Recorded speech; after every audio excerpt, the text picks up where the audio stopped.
काळजी करू नकोस, आम्ही आहोत. शांत हो.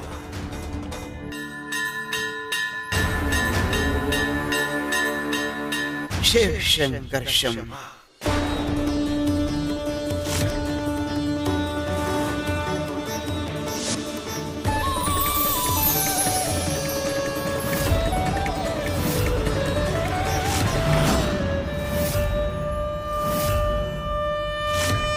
हे झाड हिरवं कसं झालं परत? तुमच्या अवतीभोवती अशा विचित्र गोष्टी घडत असतात, पण तुम्हाला त्याची उकल होत नाही म्हणून तुम्ही त्याकडे दुर्लक्ष करता. वेगवेगळे अर्थ काढता पण मूळ अर्थापर्यंत पोहोचत नाही. आमच्या यशोदेच्या बाबतीतही हेच घडतंय.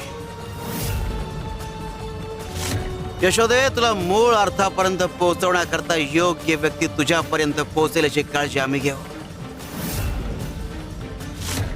शिव शंकर शंभो.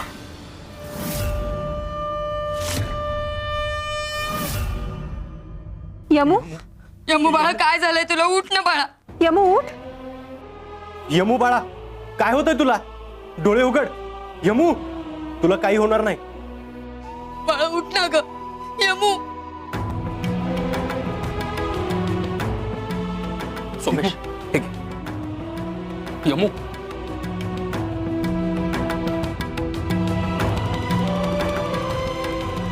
हे बाळा. यमू, यमू, काही होणार नाही तुला.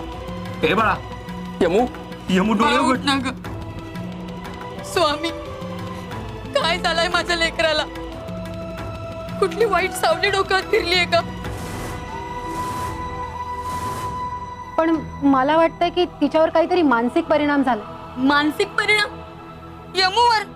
नाही, हे शक्यच नाही. सुभद्रा वहिनी, असं काही नाही. यमू धडधाकट आहे. मानसिक दृष्ट्या ती फारच मजबूत आहे. हे फक्त घाबरल्यामुळे झालंय. माफ करा भाऊजी, मी असं म्हणाले. पण वंसन बद्दल तुम्ही सतत यमू समोर बोलत असता का? मला वाटतंय वंस जाण्याचा तिने धसका घेतला.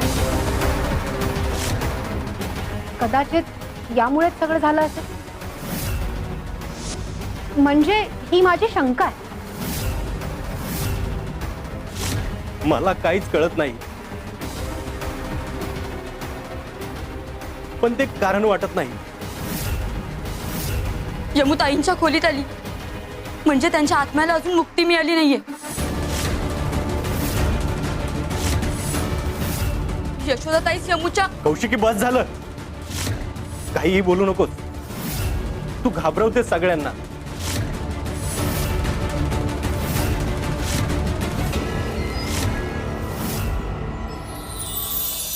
शिव शंकर शंभो.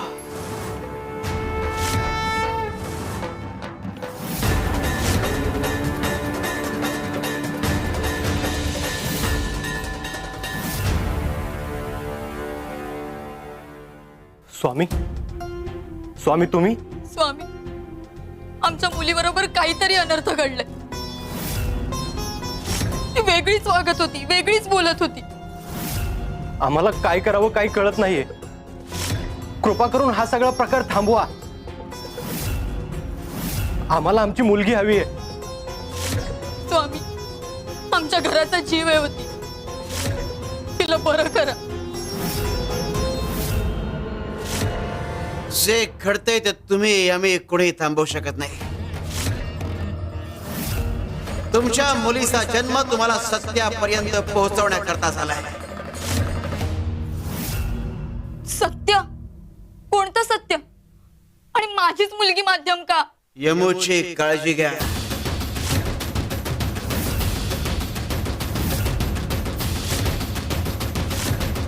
शिव शंकर शंभो.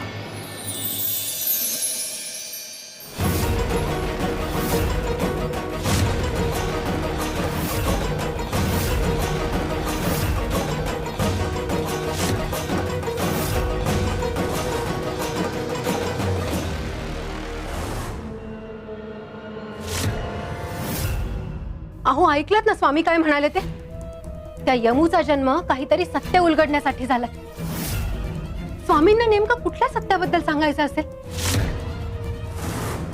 सुभद्रा, यमुना ताईसारखंच बोलत होती, एकदम ताईसारखंच वागत होती. अगदी तिचाच अवतार वाटत होता. आणि आता स्वामींनी देखील येऊन सांगितलं की यमू काहीतरी सत्य सांगायला आली आहे. मला भीती वाटते की हे सगळं ताईशी जोडलेलं तर नाहीये ना. नका हो असं बोलू. पण माझ्या मनात ना एक विचार ठाण मांडून बसलाय. स्वामींना आपल्या हातून जे घडलंय त्या सत्याबद्दल तर बोलायचं नसेल ना.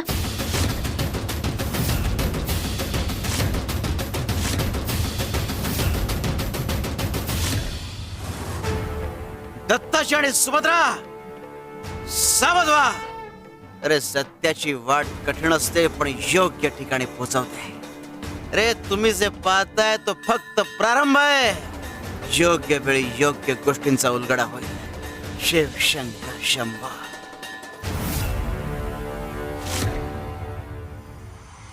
वा वा, गुलाबाच्या पाकळ्या काढून ठेवलेल्या आहेत. छानसा गुलकंद करते आणि स्वामींना देते. हा, किती होती गुलाब? अरे गयाताई, माई येते. थांब आता, माईची चांगली फजितीच करते.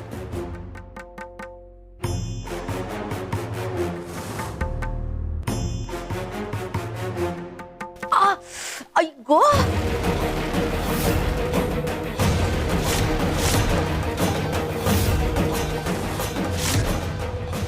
असंच पाहिजे माईला. बरं झालं. गयाताई लवकर या. माई काय झालं? पायात काटा गेलाय माझ्या. अगं बाई, आता ही गया कशाला आली? या माईला आणि गयाला नेहमी स्वामींसमोर आमची चाहडी करायची सवयच लागलीये ना. माईला म्हणावं भोग आता. चांगलाच काटा रुतलाय पायात. ही देठ कोणी इथे टाकली असती? तुम्ही चला बरं आधी. सावकाश, हळू हळू हळू चला.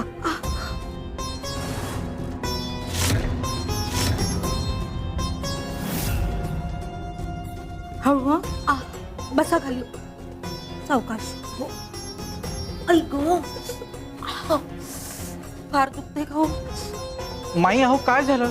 अहो बघा ना, माईच्या पायात काटा मोडलाय. अरे देवा, मी हळद घेऊन येतो.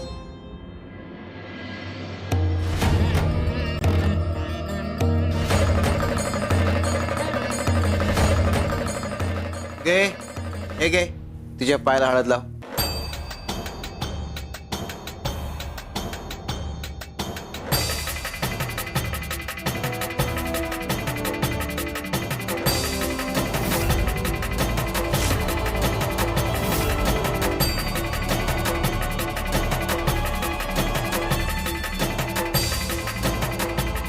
माई, खूप त्रास होतोय का हो?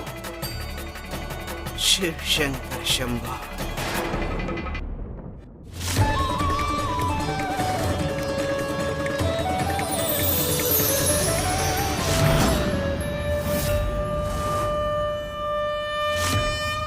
स्वामी, मला बरं वाटतंय आता.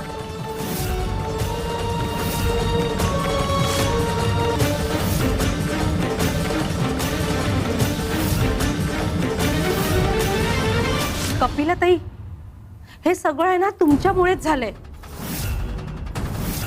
भक्तांनी गुलाबाची फुलं दिली होती, त्याच्या पाकळ्या तुम्ही काढल्या आणि देठ तुम्हीच फेकायला घेऊन गेला होतात ना. अहो गयाताई, काय बोलताय तुम्ही? उगाच खोटे आरोप करू नका माझ्यावर, कळलं?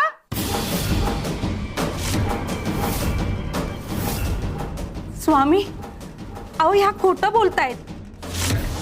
मी खोटं बोलत नाहीये गयाताई. मी आधी खोटं बोलायचे, पण आता नाही. स्वामी, आता नाही हो मी खोटं बोलत.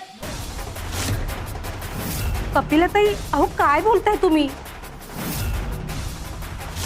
बस.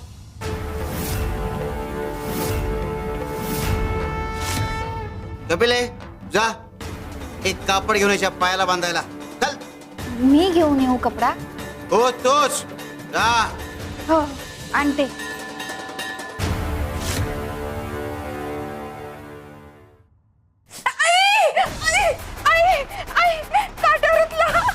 काटा रुतला.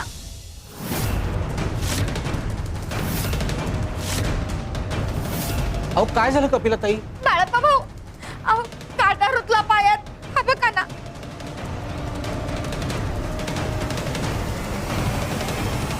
पण खाली काटा नाहीच आहे.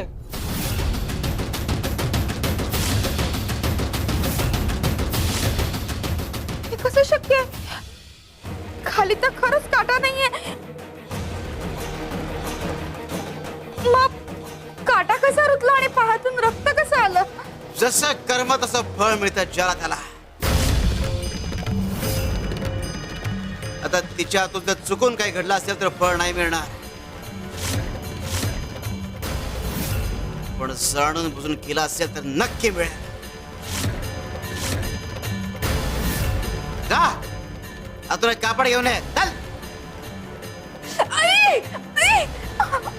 अहो काटा नाहीये.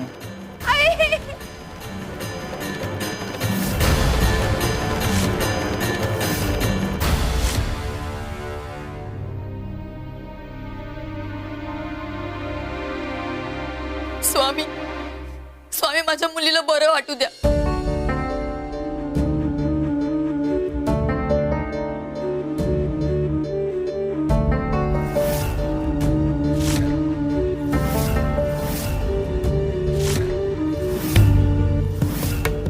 आई, बाबा, मला काय झालं होतं?